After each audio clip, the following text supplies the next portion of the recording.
Hello everyone, আসসালামু আলাইকুম। কি অবস্থা সবার? কেমন আছেন সবাই? আশা করি সবাই অনেকটাই ভালো আছেন। আলহামদুলিল্লাহ, আপনাদের দোয়া ও ভালোবাসায় আমি অনেকটাই ভালো আছি। আজকে হঠাৎ করে আমার ছোট ভাই আমাকে বলতেছে যে ভাইয়া চলো ঘুরে আসি কোথা থেকে। তো আমিও ভাবলাম যে সত্যি ঘুরে আসি, বাসায় বসে বোরিং লাগতেছে।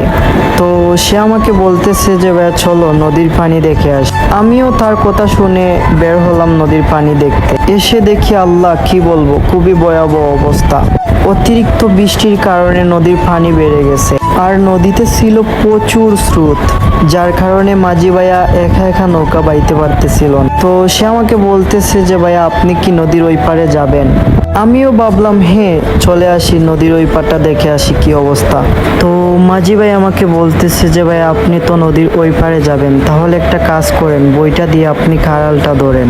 তো আমিও তার কথা শুনে ভাবলাম যে হয়তো নদীতে অনেক স্রোত, যার কারণে একা একা সে বাইতে পারবে না। আমিও বইটা নিয়ে তারপর চলে গেলাম খাড়াল ধরতে। তো আমার ছোট ভাই আমাকে নিষেধ করতেছে যে ভাই আপনি পড়ে যাবেন, আপনি পারবেন না, আপনি কখনো এরকম খাড়াল ধরেন নাই। আমি তাকে বললাম যে ভাইয়া সমস্যা নাই, তুই ভাইয়ার জন্য দোয়া কর যাতে সহি সালামতে নদীর ওই পারে যেতে পারে। আমাদের প্রায় সময়ই নৌকা দিয়ে যাতায়াত করতে হয়, নদীর ওই পার থেকে ওই পারে যেতে হয়। কারণ হচ্ছে এই যে দেখতে পাচ্ছেন এই যে নদীতে কোনো কালভার্ট নেই, যার কারণে নৌকা দিয়ে যাতায়াত করতে হয় আমাদের সবাইকে। তার থেকে বড় প্রবলেম হচ্ছে যদি কোনো রোগী অসুস্থ হয় তাহলে নিয়ে যাওয়াটা খুবই ভয়াবহ হয়ে যায় আমাদের সবার জন্য। কারণ হচ্ছে আমাদের ওইখানে মানে মেইন রোড অনেক দূরে, আমাদের ওইখান থেকে অনেক জায়গা ঘুরিয়ে তারপর রোগীকে নিয়ে হসপিটালে যেতে হয়।